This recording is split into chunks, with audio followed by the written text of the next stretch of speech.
What's up, guys? What's up, how are you? Good.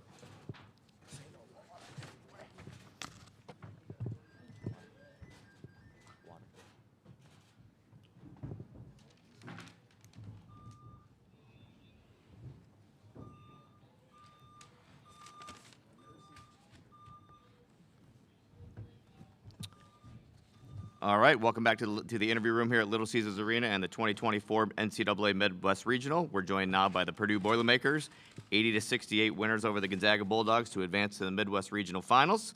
Please remember to silence your cell phones as a courtesy to the team members and the other media in the room. Please raise your hand for a microphone to be brought to you. And when you do ask a question, please introduce yourself and your media affiliation.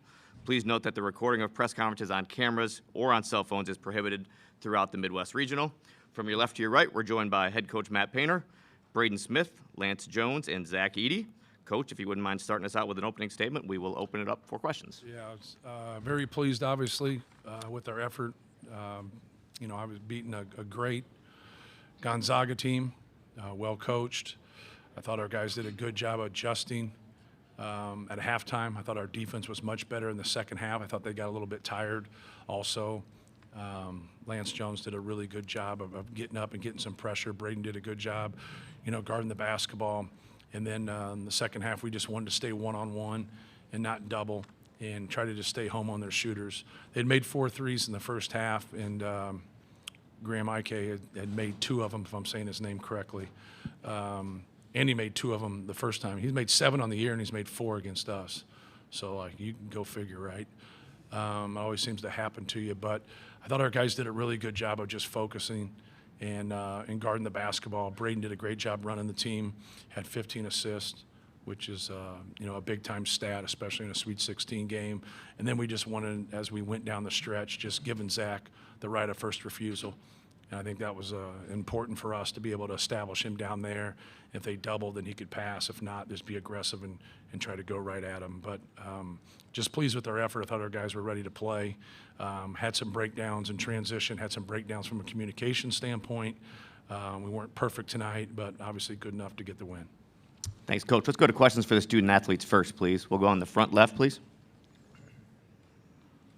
Kyle, Sports Report Media. Braden, talk about the Purdue fans. You were getting them jazzed up a bunch of times. So what's it like for you to see them follow you and just be here and almost have a home court? Yeah, no, we have an unbelievable fan base, and when you make plays and go on runs like that and get them involved, I think it makes our jobs a little bit easier. And Paint talks about it a lot, like give them something to cheer for, and when you do that, it just makes everything so much easier. We'll go to the right side in the 4th row. Hey, Zach, Edey Pels from AP. This might be normal for you, but Ben Gregg literally just slapped you full across the forehead at the end of the second half. I don't think it was on purpose. Can you just describe that play and how that felt? Yeah, it didn't feel good. Obviously, he was trying to make a play for the ball. He just missed it, and he whack-a-moled my head a little bit. Let's go to the first row here. You're good. Additional questions for the student athletes. First row on the left. Vedant Gupta, Global Media. Coach Painter, to win an NCAA tournament, you need 6 wins. You're halfway there. What have these 3 games taught you about your team? More than anything, with this win, we're 26-0 this year when we have 13 or less turnovers. And just taking care of the basketball, when we give ourselves, a chance to score and we execute and get good shots, outside of making them, we also are a good offensive rebounding team. And then if we do miss them and don't get it, it sets our defense. So that just kind of enhances that for us. Throughout the year, when we take care of it, we out-rebound our opponents by about 10 normally. We didn't quite get there tonight, but we're also playing someone who out-rebounds their opponents for 7.5, I think. So they're a very good rebounding team. So just the balance, just the possession war. These guys are resilient. They've been in a lot of close games. We played one of the best schedules in the country. We've been undefeated non-conference the last 3 years. Zach's played in a Sweet 16 before, so this was his second time in the Sweet 16. So we've had some experience being in the tournament. We've had disappointment. I think anytime you have that, you appreciate things a little bit more, and your attention to detail is a little bit better. 4th row on the left there. Pat Forty from Sports Illustrated. For Lance and for Zach, if you could just talk about Braden's command of the offense tonight. He's had a great year, but tonight maybe took it to another level. Lance, you want to start us out?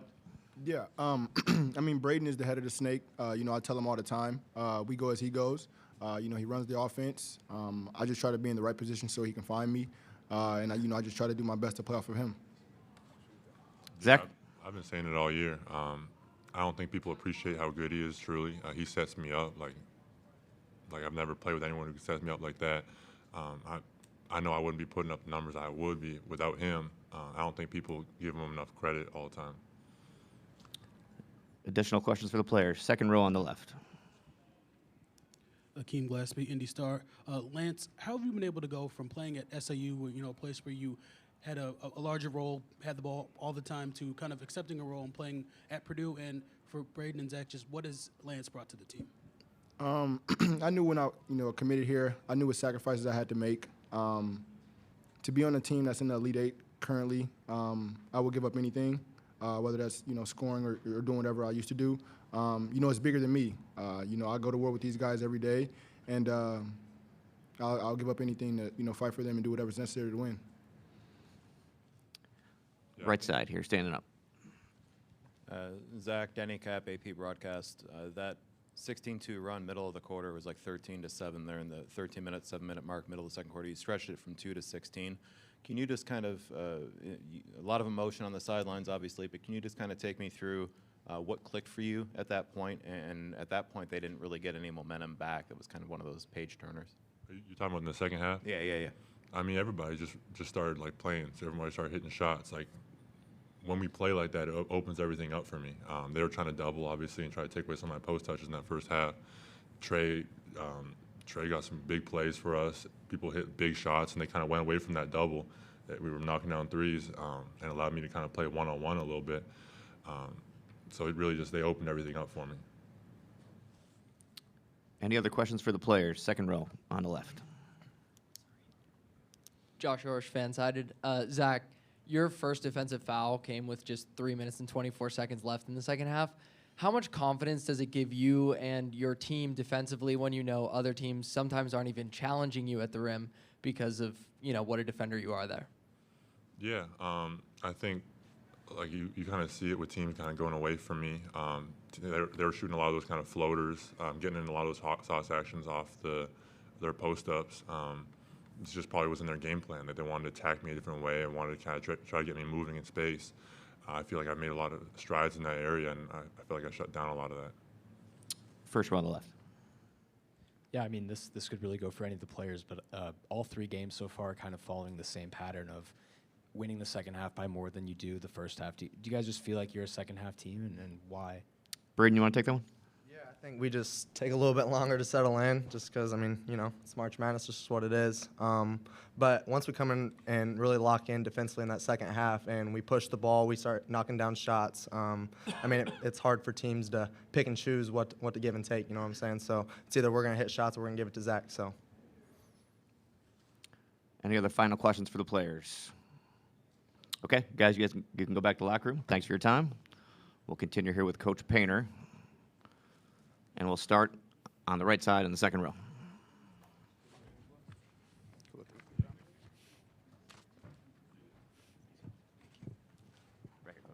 Hey, Matt.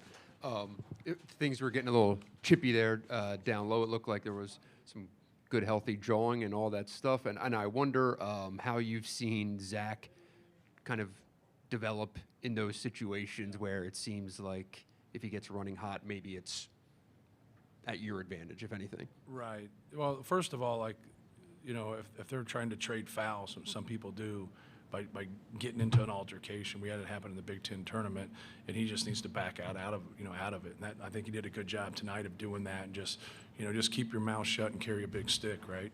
And that's what I always tell him. I say, I don't know why you have to say anything. And in society, when you run your mouth, your percentage of getting your ass kicked goes up. So we've all seen that. The guy that keeps quiet is normally the victor, if it's even. But he just his stamina is something for someone his size. And now they have these long timeouts, and so it's it convinces me not to take him out. Those guys are like, hey, he needs a blow. And I'm like, no, the timeouts are longer, so we don't have to take him out.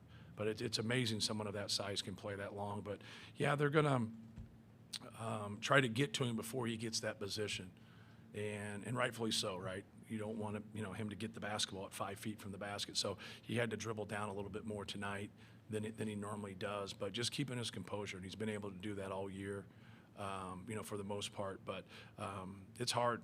It's hard with the attention that he gets to kind of understand his surroundings sometimes when they could be coming with the double ball side from the big, covering down. They can do a lot of different things. Sometimes they'll wait and wait for him to dribble, then they come, and he has to have a crouched dribble.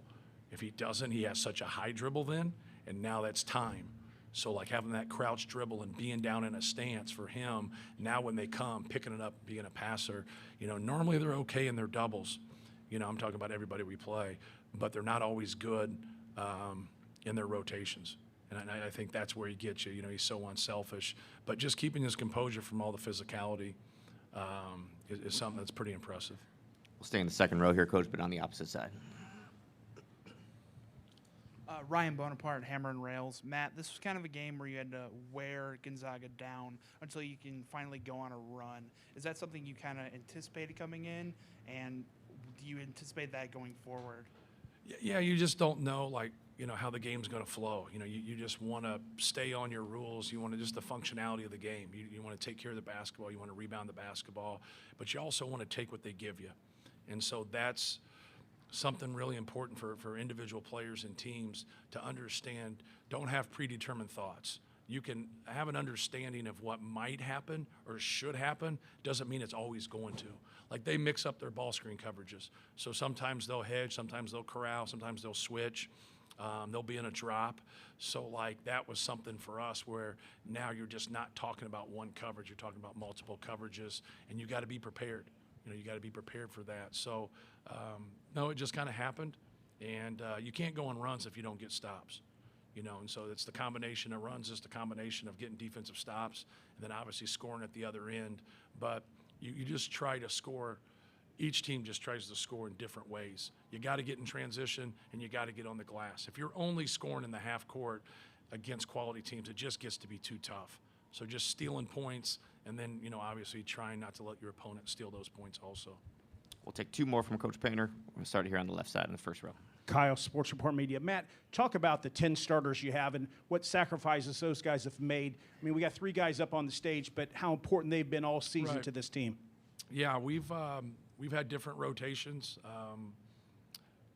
The guys that have played more for us in the past that don't play as much now, their sacrifices have been huge for us. That's a hard, pill to swallow. But you get this late in the season, and you're setting rotations, and just kind of the blend. We're putting as much skill as we can out there, and I think that's something that really helps us. I thought Cam Heidi really, played well there in that second half. Trey Kaufman didn't have a good first half. Then he starts off the second half and was really good. Then I just stayed with Mason Gillis. I thought we had that great stretch, there, and he was a part of that, and I just stuck with him. And he really gives us, a lot of spacing. But everybody helps us, even some guys that didn't play very much or play at all, just having a great attitude and sticking with it and understanding, the team's above everything else. Thanks. We'll wrap it up with Pat in the third row. Hey, Matt, Braden said it's either hit shots or we're going to give it to Zach. I mean, you have a million sets and a million plays, but is it that simple as far as the offensive philosophy? Right. Well, one of the things for us that we kind of found out, you always take inventory at the end of a year. Last year, and obviously we had a very, very tough loss, but just playing through Zach after ball screens was something that we were really successful at last year, even more successful this year. So putting the ball in his hands as a decision maker and then playing off of that and getting him set up. Now we'll run some basic stuff and just throw it in, but it's better to move the defense and put guys in different spots, because if you can have that balance of him running your team and making decisions and passing and getting to the free throw line, getting Zach's post-ups, and also getting quality threes, that's the recipe for success. But we have a lot of trust in Braden. Braden's a very good player. He's got very good instincts. Came to campus that way. He's just gotten stronger, gotten more experienced, and you see tonight, he's 2 rebounds away from a triple-double. Thanks, Coach. Appreciate it. We'll see you tomorrow. Thank you. Thanks.